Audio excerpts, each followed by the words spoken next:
I wanted to play Mortal Kombat with the blood on arcade, and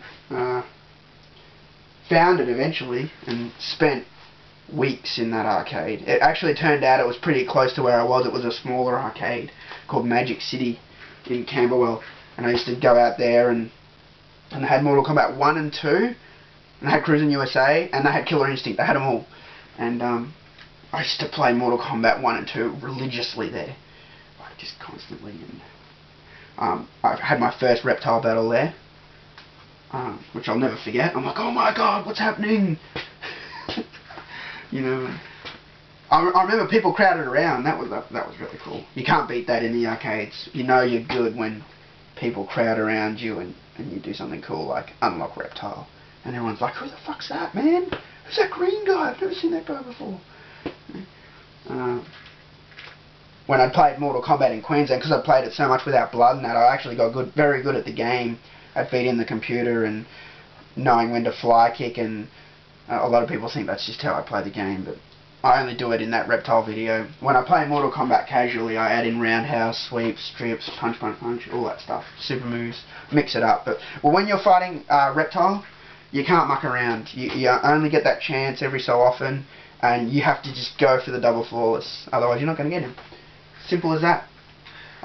So, you know, by the time I'd come down to Melbourne, you know, when I was playing Mortal Kombat, I was pretty good at beating the computer. I sort of knew what they were going to do, and the first time I unlocked Reptile, I was like, oh my god, I finally did it, because I'd see the shadow a lot of the time and get hit or miss my chance, and then one day I finally double floored. I think it was Liu Kang.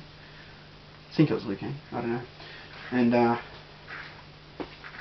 think I was Sub-Zero. Oh, Sub-Zero or Kano. Kano's my favourite.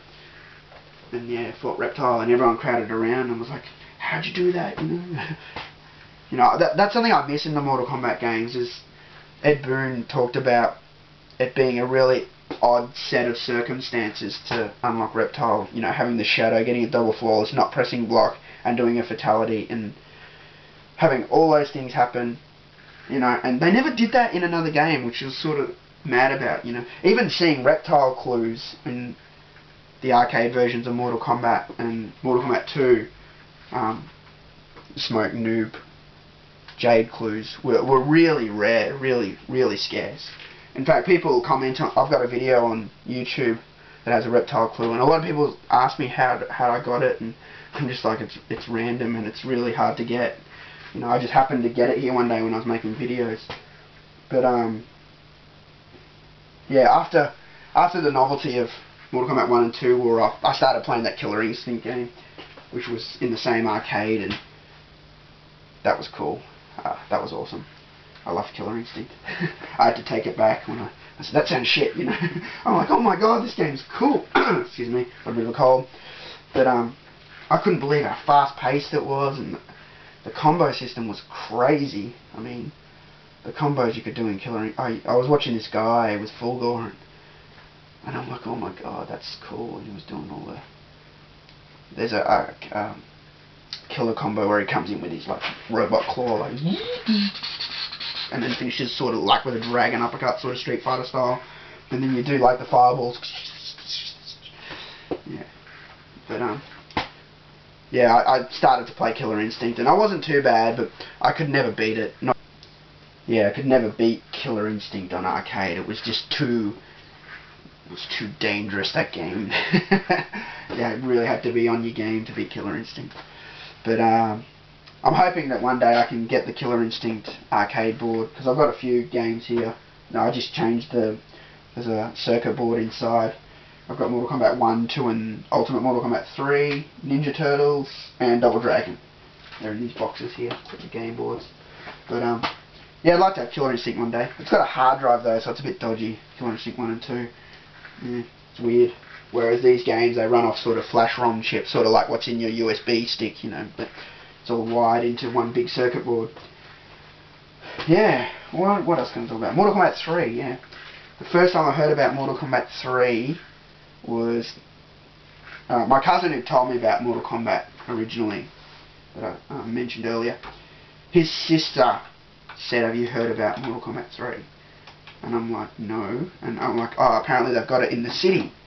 And I'm like, oh, really cool. Because I read a few articles in magazines about it. And she's like, yeah, my friend was playing it. And he said there's this level where you're like in a train station. And I'm like, a train station? What the fuck?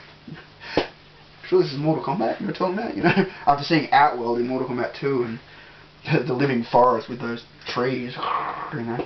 I'm like, nah, it can't be. She's like, it has this... He said it has this really cool soundtrack, this really pumping soundtrack. I'm like, man, I'm going to go. So I went to the city, and sure enough, they had Mortal Kombat 3.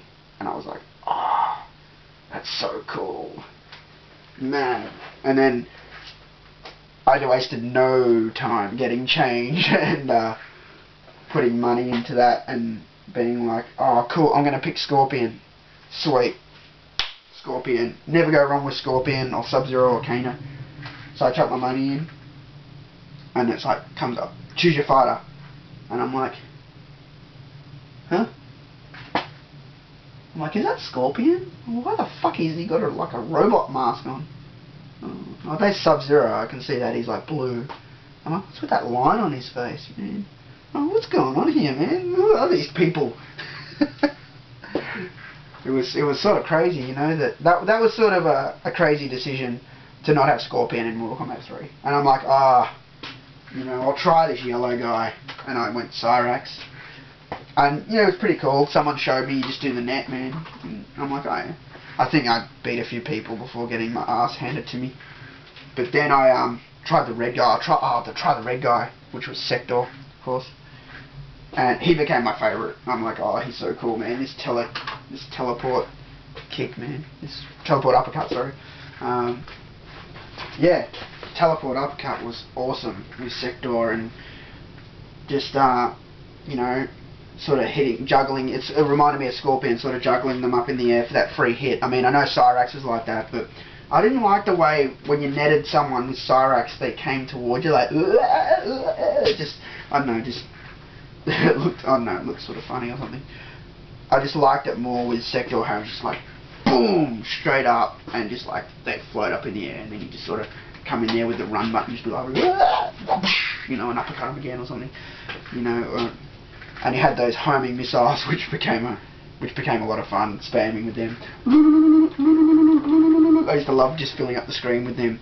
In fact, a good tactic in a two-player match is if your opponent's playing defensive and, like, you know, blocking every single move, what you do is you know, get as far away as you can, get back, and then start doing some like normal missiles, some straight missiles, and then just start mixing in some homing missiles in there, because then they're forced to block those homing missiles as they come in, and it takes a lot of damage off. Whereas the straight missiles, they just duck them and they go over their head, you know. But if you can get a few of those homing ones out, maybe get like 3 or 4. Actually, I think it's 2 at a time, but you just keep pumping them out. If you can get that first one out, you can pump out a few before they, you know, start blocking and get in there defensively. But yeah, Mortal Kombat 3, man. I got very good at it. Smoke, I unlocked Smoke a few times. I actually used to know the code back then. I think it was something like 1 1 2 2 2 2 0 4, something like that. I used to know it, and I unlocked Smoke on a few machines, and then Ultimate MK3 came in, and at the time I was working in an arcade, and which was like one of my first ever jobs, and this guy from America came over and he unlocked the 3 secret characters, Melina, Ermac and Classic Sub-Zero, and I was like, oh cool, because we had only had the game a while and he unlocked them, and so, you know, then I was obsessed with Ultimate MK3, and because I worked in the arcade, it was good. Actually, I started a gimmick at the time. Even though I got to play it for free, I started selling move sheets for the game, and people used to buy them for like, I don't know, $3 or something, and they were actually very popular. I sold a lot of them, which you can see the moves there now, but at first, yeah, it started off as MK3 move sheets and had all the moves on there. People used to go home and learn the moves, then come into the arcade and play. It was actually a very good idea, you know. It's before special strategy guides and that, because they weren't on home.